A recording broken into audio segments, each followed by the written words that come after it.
Olivia and the School Carnival. In a few days, our class will be hosting Parents' Night, said Mrs. Hagemuller. Let's put on our thinking caps and come up with fun activities for the evening. Harold, do you have any ideas? She asked. We can have a finger painting party, only you have to paint with your feet, he said. Thank you, Harold. I will keep that in mind, Mrs. Hagemuller said. Anyone else? Olivia, do you have an idea? Mrs. Hagemuller asked. We can make our own carnival, Olivia said. We can have games, rides, and prizes.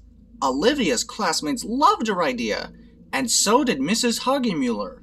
What a fantastic idea, she said. And, Olivia, I'd love for you to be in charge, with my supervision, of course. Olivia imagined what it would be like to be the ringmaster in a carnival. Step right up, everyone, and come see the best, the biggest, the most fun carnival ever made, Ringmaster Olivia shouted to the excited crowd.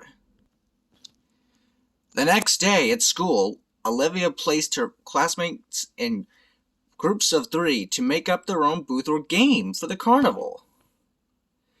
How's the ring toss game coming along? Olivia asked Francine's group. Oh, sorry, Olivia, Francine said.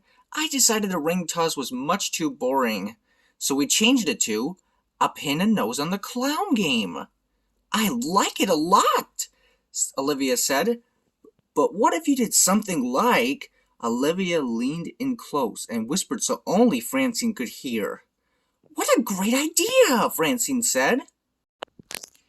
Next, Olivia visited Julian's group. She stared at the brightly colored tunnel and in front of her and wondered what it was. We call it the Roly-Twisty Tunnel Ride, Connor explained. Watch! Julian crawled inside the tunnel, and Connor and Daisy rolled it back and forth across the floor. When the ride was over, Julian could barely stand up straight. I'm not so sure about this, Julian said. It makes you kind of dizzy. Whoa. It looks like fun to me, Olivia said, but it might be even more fun if you tried. And she whispered so only Daisy, Connor, and Julian could hear. All 3 of them loved Olivia's idea. They couldn't wait to try it out. Finally, Olivia visited Harold's group. She saw a frog sitting in the middle of a bunch of toys. So, your attraction is the world's largest frog? Olivia asked. Yes, see how it works? He looks pretty big next to these toys, Alexandra explained. Before Olivia could say another word, the frog jumped and sat on Harold's head. Harold turned and asked Alexandra, He won't be doing that on Parents' Night, will he? My mom freaks out at frogs. Your attraction is really great, Olivia said. But I wondered if this might make it even better. She leaned in close to whisper. Can you whisper your idea again? Harold asked. It's hard to pay attention when there's a frog on your head. Olivia took the frog off Harold's head and whispered her suggestion right in Harold's ear. He loved it. When class was over, Mrs. Hagemuller spoke to Olivia. Olivia, everyone is thrilled with your suggestions. It looks like you're doing an excellent job as carnival director. Thank you, Mrs. Hagemuller, Olivia replied. And how's your own special attraction coming along? Mrs. Hagemuller asked. Well, I have lots of ideas, but I haven't decided which one should be the extra special attraction, Olivia said. Mrs. Hagemuller smiled. Well, don't worry, dear. Great ideas have a way of sneaking up on you. On her way home, Olivia imagined that she was surrounded by reporters with microphones and cameras. Olivia, can we see your extra special top secret attraction now?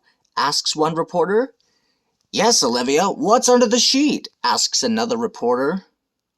Only the soon-to-be most talked about, most pictures taken of world-famous, most amazing attraction ever built, Olivia says. Show us, Olivia, begs the third reporter. Sorry, it's not ready for the public yet.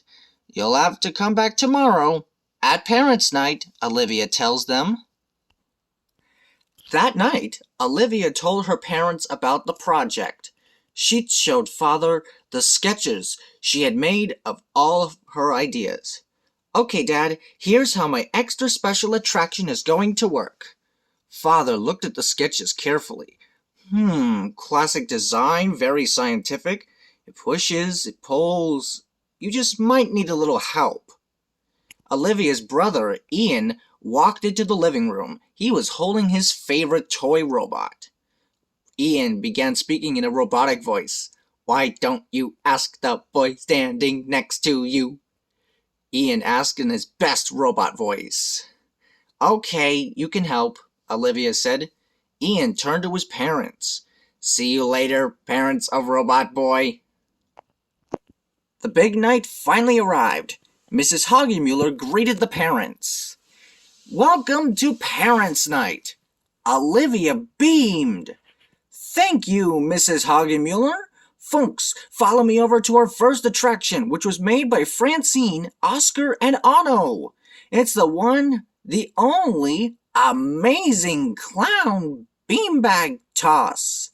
Would someone care to try it? Next, Olivia walked over to what used to be the Rolly Twisty Tunnel ride.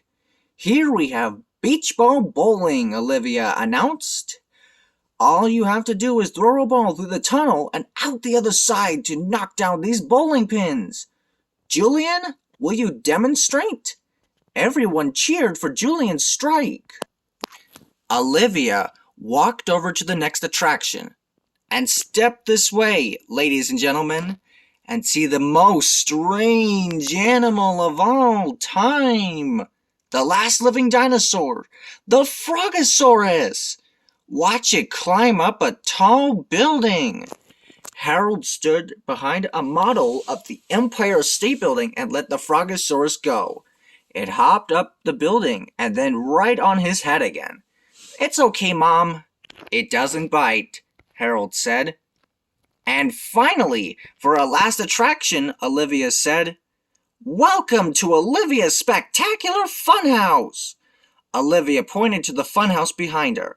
I couldn't have done it without my little brother Ian. Ian peeked his head out from behind a flap in the funhouse. She's right. She couldn't have. Olivia stood in front of the funhouse mirrors. Now, watch carefully as the Hall of Mirrors transforms an ordinary boy into the amazing Robot Boy. Ian placed his toy robot in front of the mirrors. The mirrors made Ian's toy robot look huge. Now it looked like a real robot boy. All the parents laughed and cheered. Mrs. Hoggymuller walked over next to Olivia. Great job, everyone, she said. Parents, enjoy the carnival. That night, when Mother tucked her into bed, Olivia was very sleepy, but very happy. I really want to show you my new idea for a carnival booth, Olivia said. Mother smiled. I would love to look at your idea, Olivia, in the morning. But my idea glows in the dark. So it's really best if we talk about it now, Olivia explained. Your idea will still be there in the morning. Good night, Olivia. Sweet dreams, honey. Good night, Mom. The end.